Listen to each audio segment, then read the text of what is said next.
Bon dia a tothom, gràcies per acompanyar-nos. Com sabeu, aquesta setmana s'està donant ja els darrers tràmits parlamentaris pel debat de pressupostos que donaria com a resultat l'aprovació de la llei de pressupostos i la llei d'acompanyament de mesures la setmana vinent. Avui a la Junta de Portaveus hem fet una previsió que aquest debat es podrà fer en el ple de la setmana vinent. Ja us avanço que potser comencem dimarts a la tarda aquest ple, sempre a l'espera de si finalment el grup dels grups parlamentaris demana un dictamen del Consell de Garanties Estatutàries, que, com sabeu, això endarreriria aproximadament un mes al debat final dels pressupostos. Durant aquest temps hem presentat nosaltres, com a Catalunya en Comú Podem, unes esmenes que creiem que eren unes esmenes que ajuden a enfortir l'acord que ha donat lloc a aquests pressupostos, unes esmenes que en alguns casos potencien algun dels aspectes dels acords. També hem treballat amb el govern aquest acord per executar els diners disponibles a partir de l'aprovació de l'objectiu de dèficit, d'aquest 0,2 que s'ha aprovat a nivell del govern.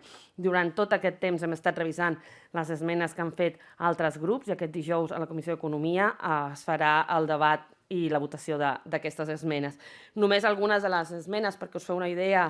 que nosaltres hem plantejat. Per una banda, hi ha alguns temes per reforçar la construcció d'escoles, com l'Escola Montigalà de Badalona o l'Escola Bernardí Toldrà a Vila-rodona. Per exemple, 6 milions en funcionament de conservatoris i escoles de música i danses locals, l'inici d'un projecte d'hotel-escola a Palafrugell, o els treballs preparatoris i el projecte per nou hospital Doctor Josep Trueta de Girona, o per reforçar l'atenció a l'Hospital Comarcal del Vendrell. També una esmena per dotar de més recursos a l'Agència Catalana de Notícies o per augmentar en 1 milió d'euros el pressupost de l'Agència Catalana de Cooperació al Desenvolupament per tal que es pugui donar compliment al compromís que va adquirir el govern amb l'aprovació del Pla Director de Cooperació de destinar 10 milions nous aquest any a convocatòries per projectes de cooperació al desenvolupament.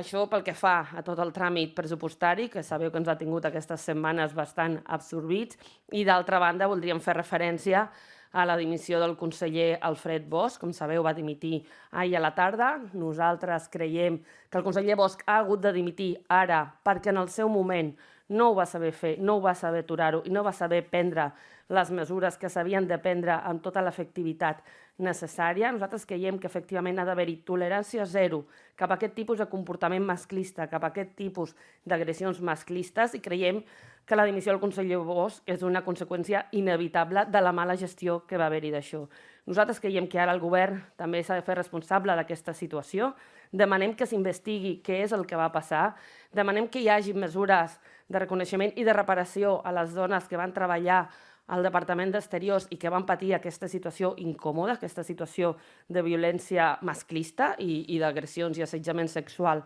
a la feina, i creiem que el govern hauria de fer una investigació de per què no es van activar els protocols, de per què no es van prendre les mesures en aquell moment i si han funcionat amb suficient alerta, amb suficient eficiència les alertes que haurien d'haver posat en evidència aquesta situació molt abans. Creiem que haver allargat la permanència d'aquesta persona a la conselleria, allargant així la situació d'abús i la situació d'agressió, no ha fet cap bé a les treballadores del departament i no ha fet cap bé a la imatge del govern de la Generalitat de Catalunya. Per això demanem que hi hagi una investigació i que s'activin els protocols i es prenguin les mesures necessàries perquè no tornem a passar una situació com aquesta.